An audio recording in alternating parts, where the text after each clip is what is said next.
বন্ধুরা, আজকে আমি এসেছি আমার বাগানের একটি জবা গাছ দেখাতে। দেখতে পাচ্ছ বন্ধুরা, এই যে ছোট্ট আমার জবা গাছ, এই জবা গাছে কত সুন্দর ফুল ফুটেছে দেখো। আমরা সাধারণত লাল, হলুদ, গোলাপি জবা ফুল দেখি, কিন্তু এই কালারের জবা ফুল আমিও কিন্তু এই প্রথমবার দেখছি। গাছটিতে যে এরকম ফুল ফুটবে আগে কিন্তু ভাবিনি। শুধু রঙের বাহারই কিন্তু নয়, এর সঙ্গে রয়েছে সাইজটাও কিন্তু যথেষ্ট বড়। দেখো বন্ধুরা, এই গাছে, ছোট্ট গাছে আজকে 4টে জবা ফুল ফুটেছে। এই যে একটা, এই 1 2, এই দেখো এদিকে একটি 3, আর এই আরেকটি ফুল 4। এর সঙ্গে দেখতে পাচ্ছ বন্ধুরা, অসংখ্য এরকম কুঁড়ি ধরেছে।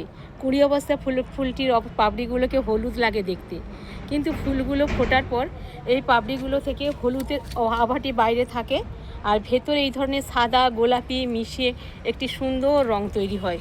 প্রত্যেকটি ফুলটি সত্যিই সুন্দর। দেখো ভেতরে হালকা ঘিয়ে ঘিয়ে কালার, ভেতরে গোলাপি, আর পুংকেশর চক্রটিও খুব সুন্দর, যেন অপূর্ব সুন্দর। গন্ধ নেই হয়তো ফুলের ঠিকই, কিন্তু এর পাপড়ির গঠনগুলোও খুব সুন্দর, আকারটাও অনেকটা বড়। আমার এই গাছটি তো এখন খুব পছন্দ হয়েছে। এত সুন্দর ফুল, একটি আনকমন কালারও এর আগে আমি দেখিনি। আজকে তাহলে রাখছি বন্ধুরা, তোমরা সকলে ভালো থেকো, সকলে সুস্থ থেকো।